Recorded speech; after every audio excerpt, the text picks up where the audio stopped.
So can you just see my whole slide, or do you have this annoying Zoom options that you can see at the top there blocking the slide? I see the whole slide. Oh, that's great. That's great. Yeah.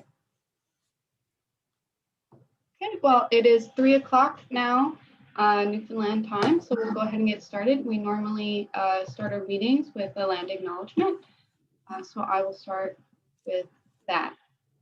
We acknowledge that the lands on which Memorial University's campuses are situated are in the traditional territories of diverse Indigenous groups, and we acknowledge with respect the histories and cultures of the Beothuk, the Mi'kmaq, Innu, and Inuit of this province.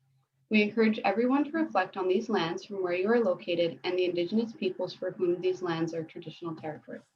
So with that, I will hand it over to our speaker for today. Thank you again for joining us. And the floor is yours. All right, yeah. So hello, everyone. Thank you so much for taking some time out of your day to tune in and listen to me talk. I know that working at home, watching a video of some guy in their home give a PowerPoint presentation isn't exactly prime time entertainment, but I promise to make this, well, rather depressing subject as fun as I can. So yes, welcome. My name is Lee Howarth. I am an Englishman living in Nova Scotia, where I work for the Centre for Marine Applied Research. In case you haven't come across us before, we are a research agency that provides science advice on fisheries and aquaculture management in Nova Scotia. And although Nova Scotia is very much our primary focus, a lot of what I'm going to talk about today is hugely relevant to Newfoundland and the rest of Atlantic Canada. So today I'd like to talk to you about an ongoing project I'm currently working on, which aims to assess the vulnerability of the seafood industry to climate change, as well as the coastal communities these industries support. And before we begin, let's just quickly set the scene. So the coasts and oceans have tremendous importance in Nova Scotia. Around 14% of all jobs in the province are coastal or ocean related. So just the fishing and aquaculture industries alone support over 13,000 jobs, whilst the seafood processing industry supports nearly 5,000 jobs. And it's important to note that most of these fishing, aquaculture, and seafood processing operations are located in coastal, rural Nova Scotia, where unfortunately there are fewer opportunities for employment, and the communities are often highly dependent on federal support and primary industries like fishing, aquaculture, and farming.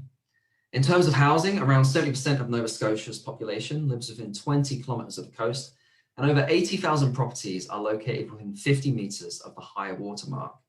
So overall, we are highly dependent on the coasts for employment and housing. And that's why it's really important to understand how climate change may affect these seafood industries and the communities that rely on them. Again, let's quickly set the scene by reviewing some of the ways the oceans are physically and chemically changing in Atlantic Canada. Well, Eastern Canada is currently undergoing two major oceanographic shifts. First, the Gulf Stream is shifting north, which is bringing more tropical water from the Gulf of Mexico into Eastern Canada. And this water is warm, high in salinity, and low in oxygen. Meanwhile, the Labrador Current is retreating, bringing less cold, oxygen-rich water from the Arctic into Atlantic Canada. And together, these changes are causing a decrease in dissolved oxygen levels and an increase in salinity at depth. And both of these trends are projected to continue at an increasing rate over the coming century. More importantly, these changes in the Gulf Stream and Labrador Current are causing the Gulf of Maine to warm faster than 99% of the world's oceans. And the Scotian Shelf and the Gulf of St. Lawrence are also warming at a rate much faster than the rest of Canada. And since satellite monitoring first began, 3 of the 5 warmest years on record have occurred in the last 8 years. As for southern Atlantic Canada as a whole, while some models predict that sea surface temperatures may increase by as much as 4 degrees by 2050 under a high emission scenario, which is just 30 years from now. And naturally, as the planet warms, the world's glaciers and ice sheets are melting. And not only that, but the oceans are also physically expanding in volume as they warm. And as a result of that, global sea levels have increased by over 19 centimeters over the last 100 years. Now, things are a bit more worrying in Nova Scotia, as the landmass of Nova Scotia has actually been subsiding or sinking into the ocean since the last ice age, around 11,000 years ago. And as a result, sea levels are actually rising much faster in Nova Scotia at a rate of around 3 millimeters per year. If you're listening to this in St. John's, you can sleep a little bit easier as sea levels are only increasing by about 2 millimeters a year. Anyway, by the end of this century, sea levels in Nova Scotia are expected to increase anywhere between 50 to 150 centimeters relative to the present day under a high emission scenario. Now, wave heights are also increasing, so rising sea levels combined with changing weather patterns have caused a 20 centimeter increase in winter wave heights since 1948. And models predict that under a high emission scenario, average wave heights will increase by another 40 to 180 centimeters by the end of the century. And all those changes are naturally going to speed up rates of coastal erosion. They're going to increase the risk of flooding, storm surge, and damage to fishing wharves, properties, roads, and other coastal infrastructure. I should also quickly mention that Hurricane Juan, back in 2003, resulted in a storm surge that caused water levels to reach a record high in Halifax, an increase of around 2 meters. And the flooding from this caused around $300 million worth of damage and for over 800,000 people to lose power for nearly 2 weeks. Just in case you weren't depressed anywhere near enough, under a high emission scenario, this record high water level was predicted to occur every 5 years by 2060. So maybe just hold off buying that dream property of yours by the water just for now. And finally, the oceans have absorbed around 30% of all our carbon dioxide emissions since the Industrial Revolution, causing their pH to decline by around 0.1, which corresponds to a 26% increase in acidity, which is the fastest change in pH the oceans have experienced for at least the last 66 million years. And once again, this process is occurring even faster on the Scotian Shelf and Gulf of St. Lawrence due to its relatively low temperature and high inputs of fresh water. Okay, so I just very poorly, crudely summarized about 100 years worth of oceanographic knowledge and research into about 4 minutes. But hopefully you can see that Atlantic Canada is changing and that it's changing fast. But how might these changes impact the fishing industry? Well, I guess it makes sense to start with lobster, as this is the single most valuable fishery in Nova Scotia. In fact, nearly 60% of all fisheries value in the province is generated just from lobster alone, despite the fact that it only makes up about 1/5 of the total landings by weight. So this is a hugely valuable fishery and a very significant employer. However, the recent increase in ocean temperature has had some profound effects for lobster fisheries across the entire eastern seaboard. Now, generally, lobsters don't like to be warmer than about 20 degrees Celsius, as waters warmer than this can lead to stress, disease, and mortality. However, due to recent warming, bottom temperatures in southern New England now frequently exceed this 20-degree threshold, and it's been linked to a reduction in habitat suitability, higher incidences of disease, and widespread recruitment failure. And these changes, combined with several other factors, mean that catches are now at an all-time record low and the fishery has effectively collapsed. Now, in complete reverse, catches are at an all-time high in the Gulf of Maine and Nova Scotia, and the fisheries here actually appear to be benefiting from climate change. And this is because ocean warming has increased habitat suitability for lobster, in the Gulf of Maine and the Scotian Shelf at a wide range of depths. And as the oceans continue to warm, lobster are predicted to shift further north and further offshore. And fishermen often make this joke in Nova Scotia about moving to Newfoundland and just simply waiting for the lobster to arrive. Now, although climate change has largely benefited the lobster fishery in Nova Scotia, there are some potential causes for concern. Firstly, as lobsters continue shifting north, they might decline in the Bay of Fundy, the South Shore, and the Gulf of St. Lawrence, as temperatures here are already higher than the rest of Nova Scotia. And if that was to occur, it could be a real big problem, as the industry in these areas are very, very dependent on lobster in those regions. There's also potential that disease could become more of an issue. So lobster are more susceptible to this thing called epizootic shell disease in temperatures greater than 10 degrees, and the disease can even be fatal in temperatures of 15 degrees.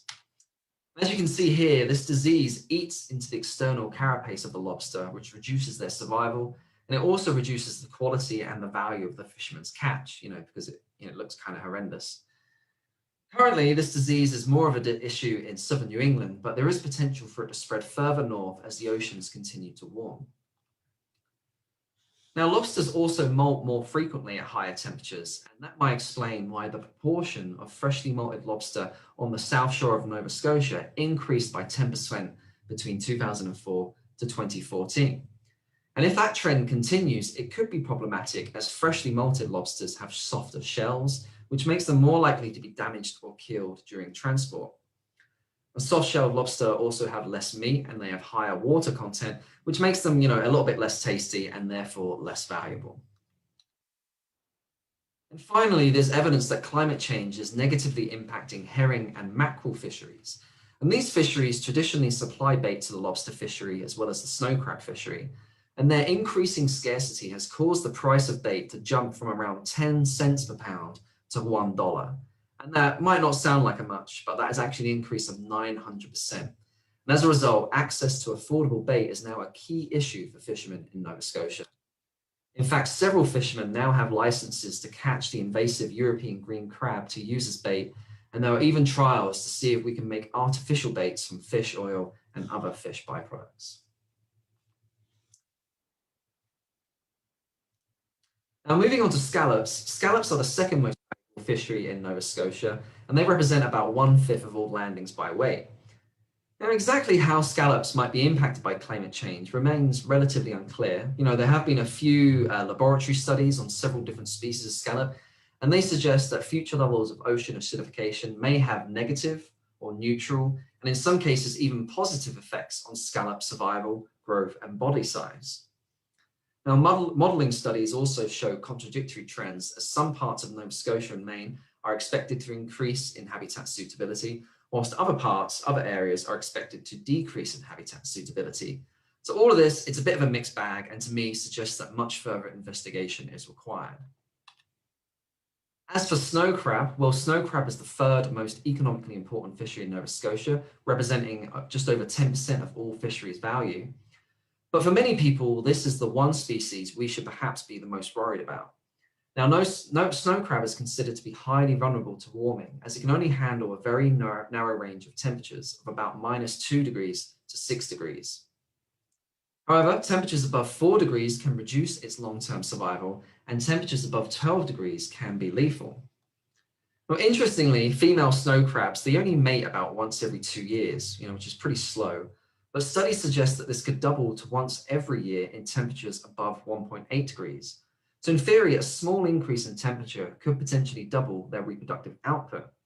And although that could be a really good thing for the fishery, most evidence actually suggests that snow crab populations in Nova Scotia will be devastated by ocean warming, and that fisheries in PEI and Newfoundland will also be negatively impacted. So until not so long ago, snow crab used to be present in low numbers on the Western Scotian shelf. However, this population virtually disappeared during the warm summer of 2012 when water temperatures reached a record high, and the population has shown no signs of recovery ever since. Now, there are still significant snow crab fisheries on the Eastern Scotian shelf, but these are predicted to go commercially extinct by the year 2070 as a result of ocean warming. The snow crab fisheries are much larger in the north of Cape Breton and throughout the Gulf of St. Lawrence, but these are also expected to decline to some extent due to ocean warming and decreasing oxygen concentrations.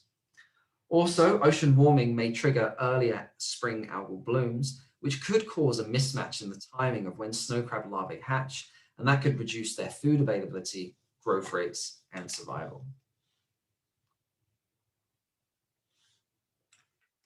Now, northern shrimp is the fourth most economically valuable fishery in Nova Scotia, but kind of like snow crab, it has a relatively narrow thermal niche, preferring temperatures ranging between -1.6 to 12 degrees, and temperatures above 16 degrees have been shown to be lethal to their larvae. Now, northern shrimp is at, or at least very close to, its southernmost extent in Nova Scotia, and usually it only appears in commercially viable densities when temperatures cool to favorable levels. In fact, the development of northern shrimp fisheries in the Gulf of Maine and Western Scotian shelf actually began during a 10-year period of below average temperatures during the early 1960s. However, both fisheries collapsed a decade later during a 10-year period of above average temperatures. And to this day, the fishery in the Western Scotian shelf has never recovered, whereas the fishery in the Gulf of Maine has experienced multiple fishery closures, and recruitment and spawning stock biomass reached a record low in 2017. And overall, it's believed that ocean warming is at least partly responsible for these trends. In contrast, northern shrimp densities are much higher on the eastern shelf and in the Gulf of St. Lawrence, where waters are a bit cooler. However, it's expected that future warming will reduce recruitment, larval survival, and egg size. Again, there's the possibility that warming will create a mismatch between the timing of owl blooms and the hatching of larvae. And lastly, the Gulf of St. Lawrence has been predicted to experience a decrease in shrimp abundance by about 3 to 19% as a result of warming and declining oxygen concentrations. Okay, so far we have reviewed the top 4 fisheries in Nova Scotia, which you may have noticed are entirely made up of shellfish. But finfish fisheries are also important in Nova Scotia, so how might these be impacted by climate change? Well, unfortunately, a wide variety of finfish species are expected to decline in Nova Scotia as a result of climate change, including herring, mackerel, cod, haddock, pollock, tuna. Yes, we actually have a small, lucrative harpoon and longline fishery for bluefin tuna in Nova Scotia. And we also have a swordfish fishery, and swordfish is predicted to decline across the globe, but weirdly, it is expected to increase very slightly in Nova Scotia. Now, the last finfish fishery I want to talk to you about is the redfish fishery.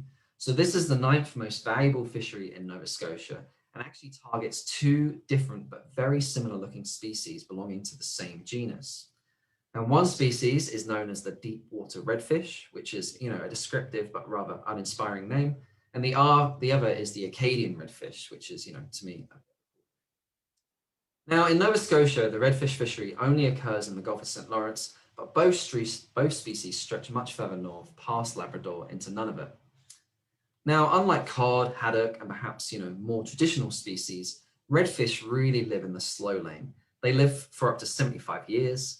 They don't reach sexual maturity until they're 18 years old. Strong year classes only occur about every 5 to 12 years, and the females are viviparous, meaning the eggs are fertilized and grow within the female's body before giving birth to live young. And all these factors make redfish extremely vulnerable to overfishing. And in fact, high levels of fishing pressure led to the near collapse of the fishery in the 1990s. And since then, the DFO have implemented a number of strict management measures to help protect the stock. And the protective measures clearly worked, as there has been really high levels of redfish biomass in the Gulf of St. Lawrence since 2014. And as a result, DFO have issued experimental licenses to test the viability of reopening the fishery. And there's huge political pressure from fishermen in Quebec to reopen the fishery at full commercial scale. However, studies predict that redfish in eastern Canada will experience a reduction in habitat suitability of between 45 to 61% by 2100, depending on the emission scenario and which of the 2 species of redfish you're talking about. And these projected declines, combined with the species' slow life history, could make redfish even more vulnerable to overfishing and make it difficult to achieve a stable and sustainable fishery well into the long term. Okay, so far I have painted a rather negative picture of what the future might look like, but there is a possibility that climate change will provide some new opportunities for the fishing industry. So DFO's annual trawl surveys are catching an increasing number of warm water species on the Scotian Shelf and Bay of Fundy, and between 1 to 6 new warm water species are captured every single year. And species distribution models by the Gulf of Maine Research Institute also predict a wide variety of species are going to become more common in the Gulf of Maine and the Scotian Shelf, including American John Dory, the spotted tinselfish, black belly rosefish, sea bass, and many more. Now, granted, most fishermen won't be rushing out to quickly catch the spotted tinselfish, but a lot of these species do actually have some commercial potential, and some already have markets in Europe and in the southern United States. In fact, some organizations here in Nova Scotia have already submitted license applications to fish John Dory, black belly rosefish, and several other emerging species. So the industry are already thinking about this, they're already looking forward. Overall, though, much more research is needed to help determine what new species are emerging, whether these species are abundant enough to support commercial fisheries, and whether markets can be developed for them, if they are. And we also need more research into the types of knock-on effects these species might have on the wider ecosystem. For example, there are concerns that the black sea bass might impact the lobster fishery by feeding on juvenile lobster. Okay, so if you're a fisherman, how exactly do you go about starting a new fishery? Well, in the Maritimes, these new fisheries are known as secondary species or secondary stocks, and they're defined by DFO as fisheries which generate less than 3,000 tons in landings per year and are valued at less than $5 million. And a key difference in how DFO manage primary and secondary fisheries is that DFO see primary fisheries, your lobster, your cod, they see them as being top priority for research, management, and enforcement, meaning primary fisheries have much more staff and resources allocated to them. However, for secondary fisheries, the responsibility for collecting fisheries data and exploring management strategies, reference points, monitoring and assessment frameworks, all of those types of responsibilities fall entirely to the fishing industry, whereas DFO's role is really only to provide advice and peer review. So establishing a secondary fishery in the Maritimes tends to undergo three main stages. So during the first stage, the fishing industry basically does some sort of like desk-based study, reviewing all existing knowledge of the proposed species before submitting an experimental fishing proposal to DFO. And if that's approved, the industry are then permitted to begin fishing for scientific purposes. Based on the data that generates, the industry then submits an exploratory fishing proposal. And if that's approved, the industry are then permitted to start fishing commercially on a very small scale. And they're required to collect a lot more in-depth data on things like species biology, distribution, and the industry also have to begin exploring different possible management strategies. And if DFO approve these proposed management strategies, the industry are then granted a full commercial license under management conditions that should promote a long-term sustainable fishery. So initiating a new fishery requires pretty deep pockets, as all of this takes the industry considerable amounts of time and money, and there's no guarantee a commercial license will even be issued at the end of this. And I recently spoke with several fishing industry representatives who had experience of all this in Nova Scotia, and all of them expressed their deep, deep frustration with this process as they found it to be unclear, inconsistent, and very slow. They also said the entire process was prone to stalling for prolonged periods of time with little to no explanation. And they also said that there's only one member of DFO staff working full-time in the secondary species unit. And consequently, I was told that this lack of certainty, this lack of clarity and speed, all of that was deterring the industry from investing into secondary fisheries. And I was told that this isn't just a Nova Scotia thing, this is a similar story across the whole of Canada. There are also several other barriers to fisheries adaptation and innovation in Nova Scotia. Firstly, the industry is highly economically dependent on just 4 species: lobster, shrimp, snow crab, and scallop. And these shellfish fisheries make up 85% of all fisheries value in the province, most of which are undergoing major climate-driven changes. Secondly, most highly lucrative fisheries are limited entry, meaning fishermen had to invest hundreds of thousands, sometimes millions of dollars to gain a fishing license just to catch a single species. And this high entry of cost has forced many captains to take out loans or to enter controlling agreements with larger organizations.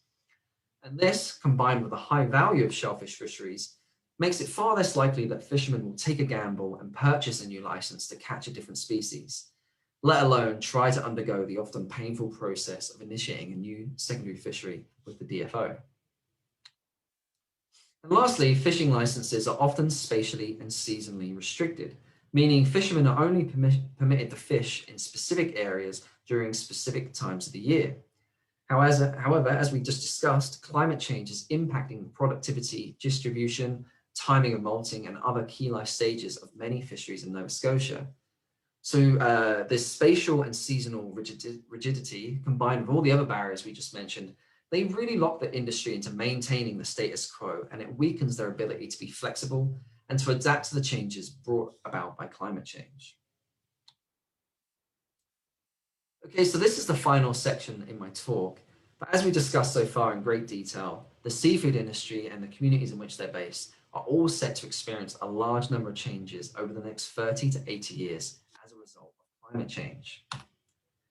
And anticipating and planning for these changes will likely be less disruptive for communities and businesses, and more economically effective for governments and decision makers than trying to react to these changes after they occur. So for example, repairing or relocating fishing wharves before they're damaged would require less expenditure of public funds and be less disruptive to fishermen and other water users. In the same way, identifying which stocks might be negatively affected by climate change and helping the fishing industry target and market new species would have less socio-economic impacts than trying to introduce new management measures after the resources undergo substantial decline. So it's really important to begin thinking about this now rather than later. And vulnerability assessments might be able to help us achieve this by identifying which communities or fisheries are the most at risk to climate change, which could allow decision makers to prioritize adaptation efforts in those areas or sectors. Now, generally, vulnerability assessments are based on three components: exposure, adaptive capacity, and sensitivity. So exposure measures how much a community, sector, or resource will be impacted by future climatic stressors based on their scale, frequency, duration, and extent. And usually this is quantitative data derived from models of temperature, flooding risk, and things like that. Whereas adaptive capacity measures how much a community, sector, or resource can adjust to change. So for example, a study of over 600 fishermen in Maine found that 88% of all fishermen had low adaptive capacity, as the restricted entry system and high entry costs made it difficult for captains to target different species and diversify their catch. We can also measure the adaptive capacity of the resource. For example, the amount of warming a fishery can experience without experiencing a decline. And finally, sensitivity measures how much a community or sector will be impacted by climate change based on socio and economic factors. So if you can imagine that we have a coastal community and they have a high dependency on snow crab, high levels of debt and unemployment, and low levels of higher education, this could make the community more sensitive to climate change, as there may be fewer alternative economic opportunities to turn to. And this is exactly what we intend to do next. So we are in the process of starting a new project where we will collect a wide range of oceanographic, biological, and socioeconomic data on coastal communities and seafood sectors to create these indices of exposure, adaptive capacity, and sensitivity, which we will then combine using that equation you see there to form an overall index of vulnerability. And in doing so, we can produce a wide range of outputs. For example, we could make maps of all the fishing communities in Nova Scotia and indicate their climate change vulnerability. That way, we could engage with provincial departments and municipalities to help direct adaptation efforts to those communities that need it the most. We could also assess the vulnerability of different fishing fleets to climate change, and that way we could work with DFO and the Nova Scotia Department of Fisheries to try and help the most vulnerable fisheries to adapt to climate change. We may also be in a future position to hire an engineer to assess the vulnerability of public non-federally owned fishing wharves. Either way, we're not 100% sure where we're going to go with all this, but we are very close to securing base funding to turn this into a 12-month project, and we hope to secure some more funding to really expand the scope of this project and bring on some specialized staff. So I can feel my voice starting to go, so I'm going to leave it there. But if you want to know more information on how climate change may impact the seafood industry, I've written everything I just talked about into a huge 70-page summary report, which is soon going to go online on our website. And it covers a lot more topics than what I presented today. I also talk a lot about the aquaculture industry as well, whereas today I only talked about the fishing industry. I've also written 2 other large summary reports, which will soon be on our website as well. One was about offshore aquaculture, and the other one was about the aquaculture impacts on eelgrass. So yeah, thank you very much to everyone involved in this project, especially my colleagues Gregor Reed and Margot Coughlin, and thank you to you all for listening. Does anyone have any questions?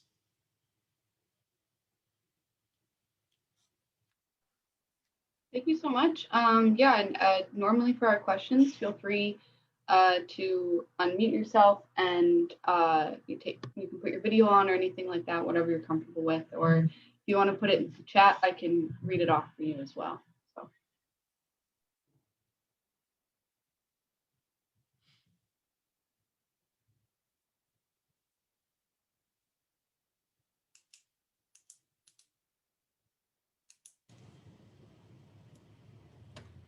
Yes, I have a couple of questions actually, but first of all, very nice presentation, very Thank you very much. interesting stuff. It's a relief, honestly, that someone's listening because it's so strange doing these talks.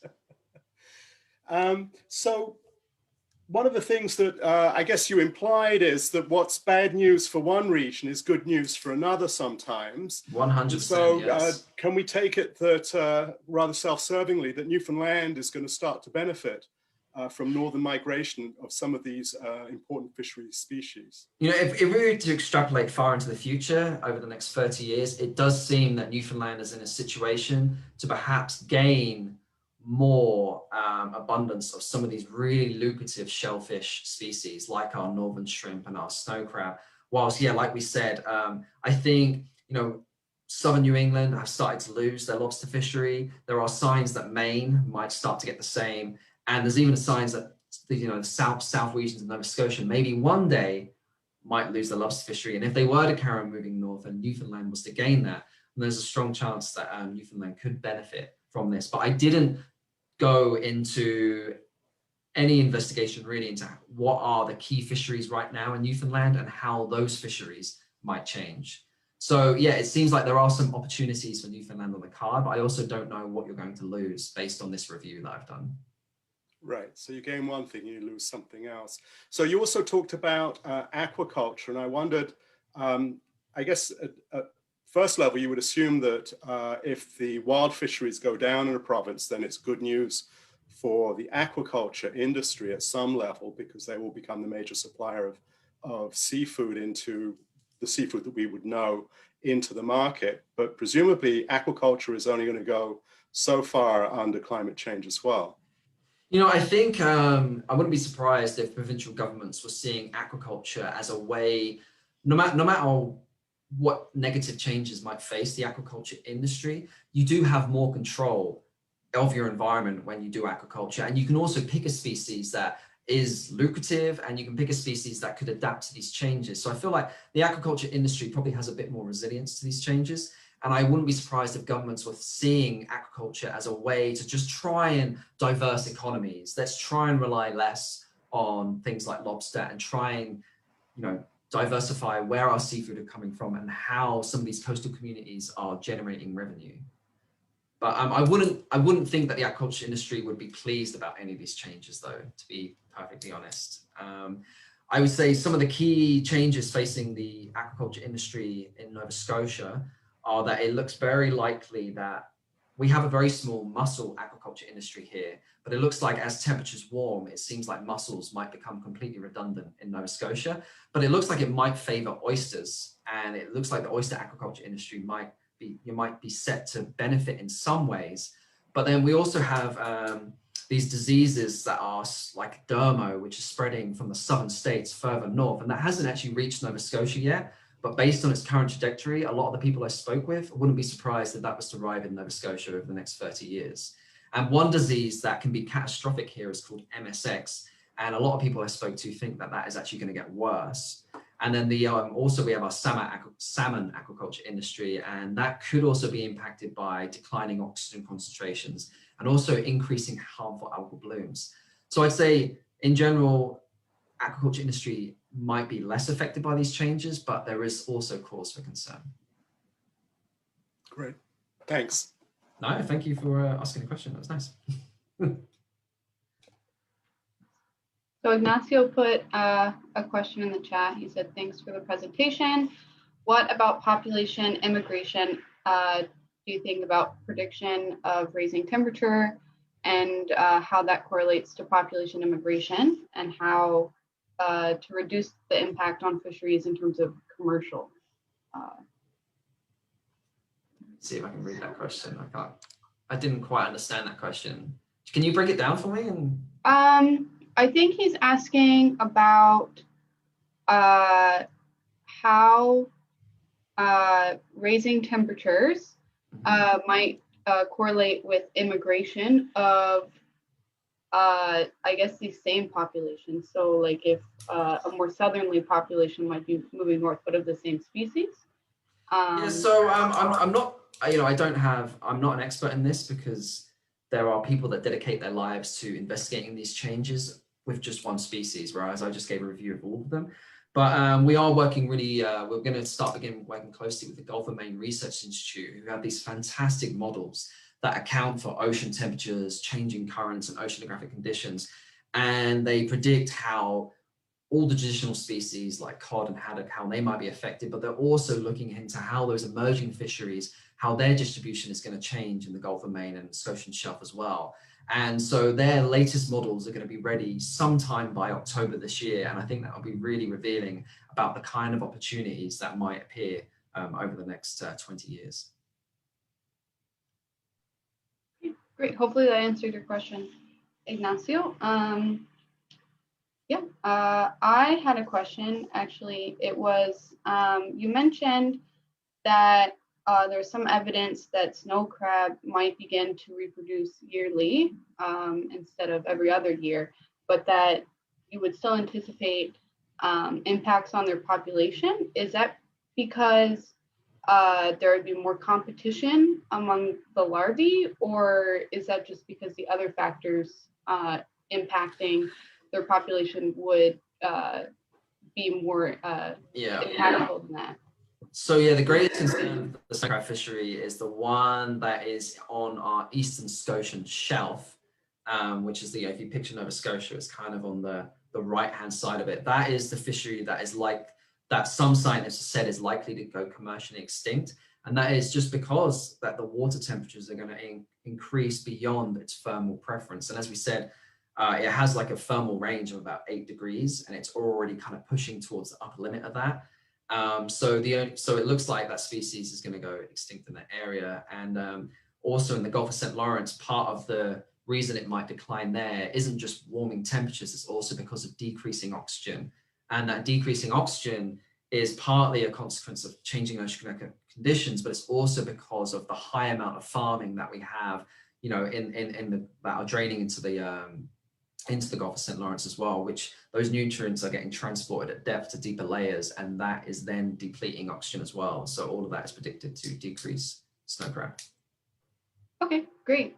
Thank you. Are there any other questions?